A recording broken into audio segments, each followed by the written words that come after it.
size of a human cell and travel through the circulation system. You can go beyond reality and go into things that you could never experience, right? And to your point, I was just talking with Molly about this. What we're actually seeing, I think we've had around 800,000 students experience expeditions using Google Cardboard, and it's actually with Cardboard, it's actually it's an incredibly social experience because you can go in and out super quick. So students are actually looking in, pointing out, the shark over there, the scuba diver over there, and then they're going back and interacting with their classmates, and we're seeing that almost every class we go to. Right. So it's actually Cardboard can be an incredibly social experience. Right. Yeah, it can, and it's interesting too. We did a study on this recently. And the proliferation of VR and the adoption of VR. One of the things that's a big challenge for KCRW, and I'm sure you guys think about this all the time, is how do we make sure that we're sort of reaching communities that might have sort of socioeconomic challenges in terms of technology adoption, hardware costs, and just education around sort of this new medium. One of the things, we talk about Cardboard, and in VR land, this is like not how you want to experience VR, right? It's a much lower sort of immersive experience. It's still immersive, but not nearly as good as sort of the full headsets that you can actually purchase. But at KCRW, we gave away 500 of these. We sell these at cost for $5 because we want to have that access, right? We don't want there to be hurdles and reasons for people not to be able to adopt the technology. I'm just curious, how do we make sure that we are speaking to a broad audience and not just sort of this percentage of people that are the early adopters and the ones that are just able to fork over $600 or $700 for an Oculus? Share some of your thoughts around that, just as a panel. I'm sure it's crossed your minds. What are your thoughts? And obviously we're going to get to a place where hopefully headsets are commoditized, but until then, and Lyman, I think you probably have some firsthand experience in this. Yeah. I think part of it is product design.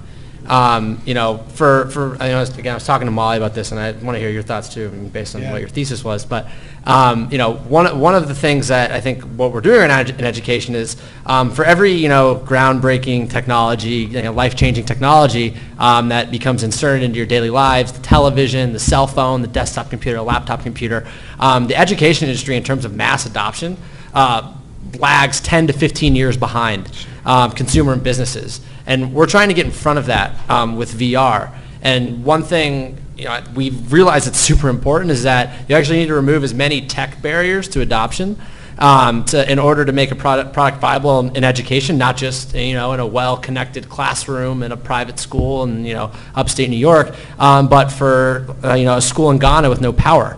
And we actually did our first pilot with expeditions in one of those schools in Ghana because to use the product, you actually don't need the internet and you don't need a login, which are two huge tech barriers in terms of adoption. You still need a device like a cell phone that can actually power the headset. But I think designing the experience and the delivery mechanisms to be as low tech as possible in terms of usage is super important. But Molly, I'd love to hear your thoughts on this too. Yeah, as far as, and this is something. Your point from Kaj, we'll sign an NDA next time. Yeah. But he mentioned headsets actually being interstitial, and I agree with that. I think kind of the end goal here and to create true mass adoption, it needs VR turning into the TV medium where TV average 3 hours a day. For VR to get there, I think it needs to be as easy as pressing play on a YouTube video, pressing the power button on your remote. Essentially until we can have a contact lens or a plug-in into your brain, it's going to be the full immersive headset experience might take a while to actually catch on in the mainstream.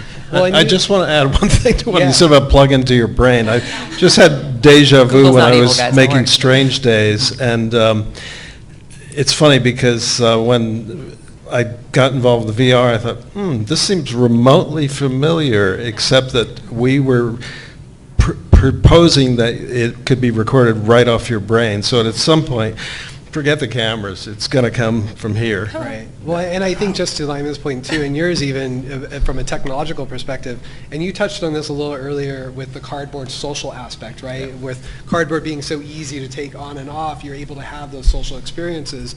One of those challenges, I think, for this to go mainstream is to really crack that AR, VR code, AR being augmented reality, overlaid on a VR experience that actually creates a social ecosystem, because you imagine TV probably got more mainstream as it got more eventized, right? You're able to actually sit on a couch together for a moment in time and share in that experience together. So I think for me, the biggest thing it would be is that social aspect of VR is really important, right? I think strapping on this gear, we have to get beyond that to actually be able to have social experiences that are shared experiences and sort of relatable experiences to one another. And that's not Instagram in your headset, right? Exactly. Okay. So we are at 12. Oh, we have. Higher Ed's, it's not a, we have a presence there in terms of like most higher ed schools use Google Apps for education, but our main focus, especially on the VR front, is K-12 because just the higher ed procurement model for anything like hardware or content is so disaggregated, as I'm sure you know.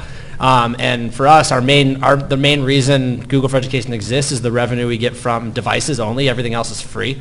So it's been tougher for us to go into the higher ed market because all the devices are purchased in the consumer market.